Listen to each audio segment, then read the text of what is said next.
Բարև ձեզ հարգելի ունկնդիրներ, այսօր ես ձեզ համար պատրաստել եմ ընդհանուր կենսաբանության կենսաքիմիա բաժնի նուկլեինաթթուներ թեման։ Քանի որ թեման բավականին ծավալուն է եւ ընդգրկում է ԴՆԹ-ի, ՌՆԹ-ի կառուցվածքը, կառուցվածքային մակարդակները, ինչպես նաեւ հատկությունները եւ կատարած գործառույթները, հետեւաբար բաժանեցի այն մի քանի հատվածների, որպեսզի ձեզ համար ավելի դյուրին լինի։ Այսօր ես ձեզ կներկայացնեմ ԴՆԹ-ի կառուցվածքը, կազմավորման մակարդակները, ինչպես նաև ԴՆԹ-ի եւ ՌՆԹ-ի նուկլեոտիդների կառուցվածքային առանձնահատկությունները։ Նշեմ, որ նուկլեինաթթուները դրանք ուրեմն տճում հանդիպում են դեզօքսիռիբոնուկլեինաթթուների եւ ռիբոնուկլեինաթթուների տիպերով։ Դեզօքսիռիբոնուկլեինաթթուների քանակը որպես կանոն հաստատուն է, բջջում հաստատուն է եւ այն տեղավորված է էուկարիոտ բջիջների կորիզում հիմնականում, ինչպես նաեւ 1-ից 3% տեղավորված է միտոքոնդրիումների մատրիքսում։ Իհարկե բուսական բջիջներում բացի կորիզից եւ միտոքոնդրիումներից նաեւ ԴՆԹ-ն առկա է պլաստիդներում։ Պրոկարիոտ օրգանիզմներում ԴՆԹ-ն տեղավորված է ցիտոպլազմայում եւ որոշ վիրուսներ, իհարկե չեն համարվում կենդանի օրգանիզմներ վիրուսները, սակայն որոշ վիրուսներ ունեն ԴՆԹ-ի մոլեկուլ իրենց մարմնում, օրինակ բակտերիոֆագերը։ ՌՆԹ-ն տեղաբաշխված է կորիզում 11%, միտոքոնդրիումներում 15%, ցիտոպլազմայում 24% եւ քանի որ ռիբոսոմների կառուցվածքային կարևոր բաղադրիչ է հանդիսանում ռիբոսոմային ՌՆԹ-ն, այստեղ կազմում է ՌՆԹ-ն մոտավորապես 50%։ Նուկլեինաթթուները դրանք բարձր մոլեկուլային միացություններ են եւ կազմված են ավելի փոքր մասնիկներից, կառուցվածքային մասնիկներից, մոնոմերներից, որոնց անվանում ենք նուկլեոտիդներ։ Նուկլեինաթթուները դրանք բնական կենսապոլիմերներ են, ինչպես սպիտակուցները։ Դեզօքսիռիբոնուկլեինաթթուների մասին խոսենք, սոմատիկ բջջում սրանց զանգվածը հասնում է 6,6 անգամ 10-12 գրամ, սեռական բջջում այն ուրեմն կրկնակի անգամ ավելի քիչ է, ելնելով այն փաստից, որ սեռական բջիջներում քրոմոսոմների հավաքը կրկնակի անգամ ավելի քիչ է։ Մոլեկուլի տրամագիծը 1,8-ից 2 նանոմետր է, դա իրենից ներկայացնում է երկու շղթաների միջև հեռավորությունը։ Պարույրի 1 քայլը կամ ուրեմն 1 պտույտը, 1 պտույտի երկարությունը կազմում է 3,4 նանոմետր կամ 34 անգստրեմ, իսկ դրանց նուկլեոտիդների միջև հեռավորությունը 0,34 նանոմետր։ 1 պտույտը, 1 պարույրի քայլը իր մեջ ներառում է 10 նուկլեոտիդային զույգեր։ Մարդու բջջում ԴՆԹ-ների երկարությունը 2 սանտիմետր է եւ ամենաերկար ԴՆԹ-ի մոլեկուլը 8 սանտիմետր է մարդու ուրեմն բջիջներում։ Իհարկե ԴՆԹ-ի երկարությունը կախված է տեսակից։ Նաև նշեմ, որ ԴՆԹ-ի այն հատվածը, որը տեղեկատվություն է կրում սպիտակուցների առաջնային կառուցվածքի սինթեզի մասին, կոչվում է գեն, եւ մի մարդու գենոմում առկա է 20,000-ից 30,000 գեներ։ 1953 թվականի Վուդսոնը եւ Կրիկը առաջին անգամ տվեցին երկշղթա ԴՆԹ-ի մոդելը, որը մեզ հայտնի է եւ մինչեւ օրս մենք օգտագործում ենք մեր կենսաբանության դասագրքերում եւ կենսաբանական գրականության մեջ։ Քանի որ խոսեցինք նուկլեոտիդների մասին, բնականաբար պետք է խոսենք նաև դրանց կառուցվածքի մասին։ Նուկլեոտիդները կազմված են ազոտական հիմքից, ածխաջրերից եւ ֆոսֆորական թթվի մնացորդից։ Ազոտական հիմքերի եւ ածխաջրերի մնացորդները միանալով գլիկոզիդային կապերով առաջացնում են նուկլեոզիդ։ Եվ նուկլեոզիդը իրեն միացնելով ֆոսֆորական թթվի 1 մնացորդ առաջացնում է մոնոնուկլեոտիդ, 2 մնացորդ նուկլեոտիդ դիֆոսֆատ եւ 3 մնացորդ նուկլեոտիդ տրիֆոսֆատը։ Ազոտական հիմքերը լինում են երկու տիպի։ Պուրինային ազոտական հիմքերի մեջ են մտնում ադենինայինները եւ գուանինայինները, իսկ պիրիմիդինայինի մեջ մտնում են թիմինայինները, ցիտոզինայինները եւ ՌՆԹ-ի մոլեկուլում ուրացիլային ազոտական հիմքերը։ Ածխաջրերից այստեղ առկա են պենտոզները, հնգանդամանի պենտոզները, որոնք մոնոսախարիդներ են։ Մենք պենտոզներին անդրադարձանք մեր նախորդ տեսադասերում եւ ուրեմն խնդրում եմ եւս մեկ անգամ վերհիշեք։ Այնտեղ մենք խոսեցինք դրանց կառուցվածքի մասին, ինչպես նաեւ հիշեցնեմ, որ դեզօքսիռիբոսը եւ ռիբոսը հանդիսանում են իզոմերներ։ Հիմա խոսենք, թե ինչպես են միանում նուկլեոտիդները միմյանց, առաջացնելով ԴՆԹ-ի մեկ շղթան։ մեկ նուկլեոտիդի ֆոսֆորական թթվի մնացորդը միանում է երկրորդ նուկլեոտիդի ածխաջրին, առաջացնում է կովալենտ ամուր կապեր, որոնք տվյալ դեպքում դիեթերային կապերն են։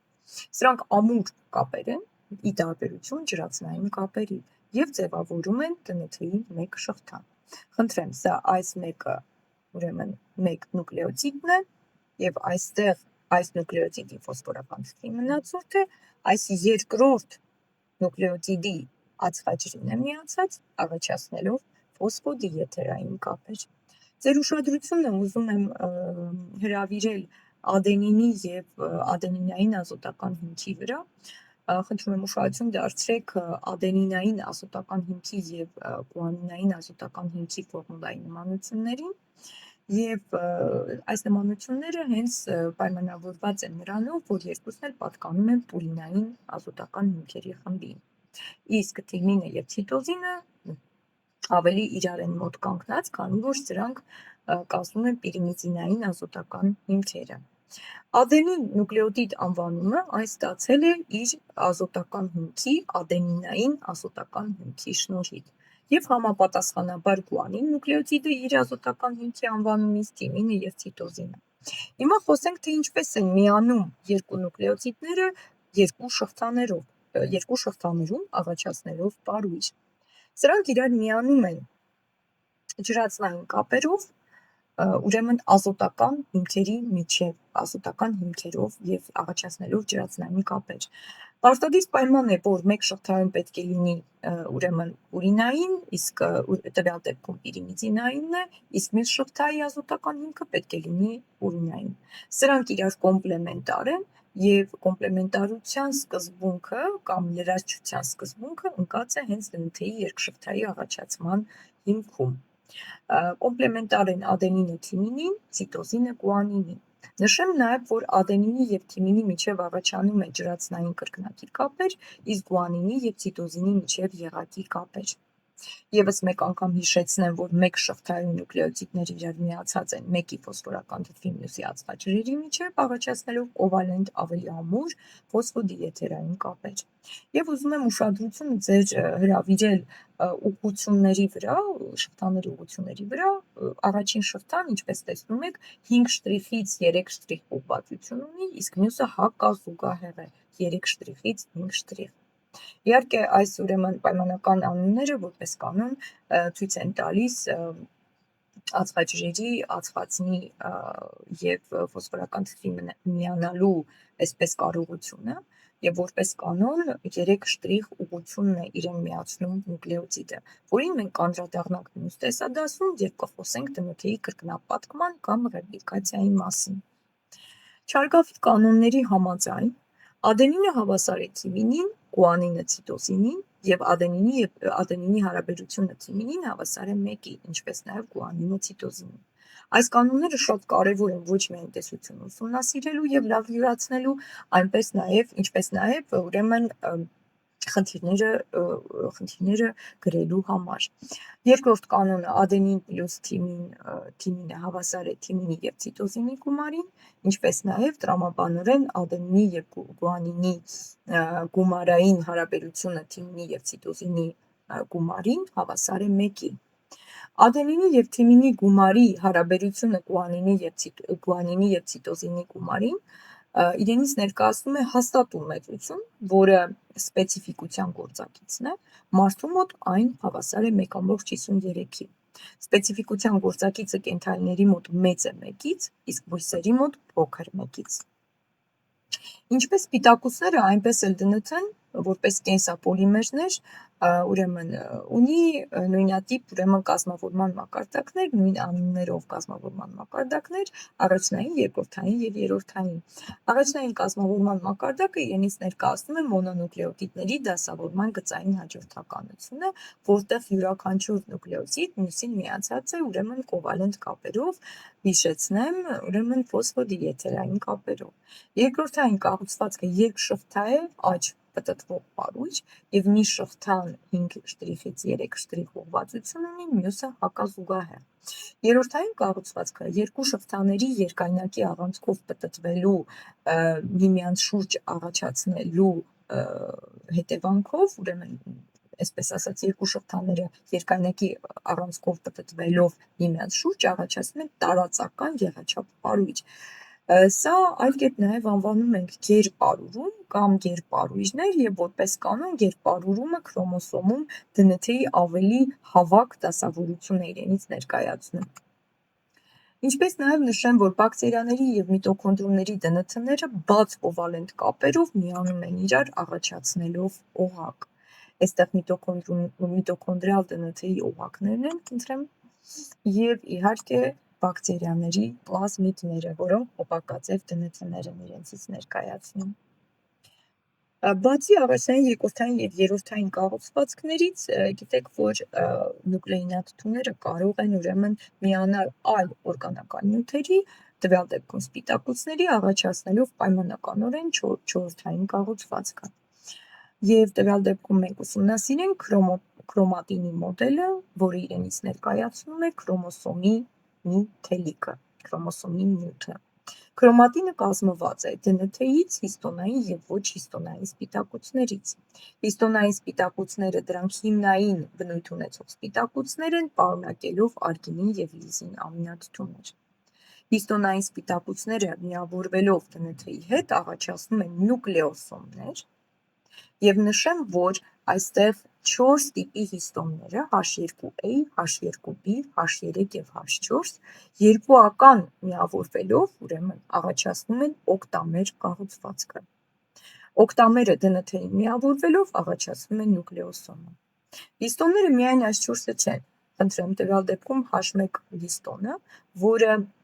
օկտամերի կառուցվածքի առաջացմանը չի մասնակցում։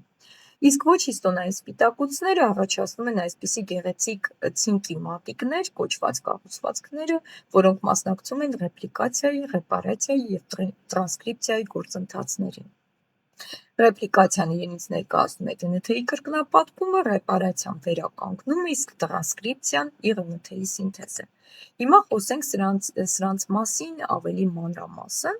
ևս մեկ անգամ հիշեցնեմ, որ հիստոնային սպիտակուցներից այս 4-ը H2A, H2B, H3 և H4 առաջացնում են օկտամերներ, որոնք միավորվելով ԴՆԹ-ին առաջացնում են նուկլեոսոմ։ Նուկլեոսոմները դրանք նուկլեոպրոտեիններ են։ Եթե մենք խոշորացնենք պատկերը, կտեսնենք ուրեմն բջջի մեջ կորիզի կորիզը,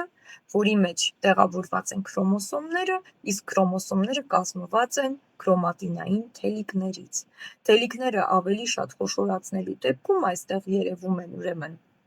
օկտամերները, որոնք կարծես թե պարուրված են ԴՆԹ-ի շղթայով, և ուզում եմ նաև ձեզ ցույց տալ միջնուկլեոսոմային հատվածներում կամ սպեյսերներում գտնվող ոչ հիստոնային սպիտակուցները, որոնք որպես կանոն մասնակցում են ռեպարացիայի, ռեպլիկացիայի և տրանսկրիպցիայի գործընթացներին։ Եթե ավելի խոշորացնենք պատկերը, ապա կստանանք այն նույն նկարը, ինչը որ մենք ուսումնասիրեցինք նախորդ էջում։ Հուսով եմ հավանեցիք թեման, հարգելիներս, և ձեզ դուր եկավ։ Եթե հավանեցիք, խնդրում եմ, բաժանորդագրվեք, որպեսզի ավելի հաճախ կարողանաք ընկնդրել և ավելի հաճախ կարողանաք տեսնել մեր տեսադասերը։ Շնորհակալություն, մինչ նոր հանդիպում։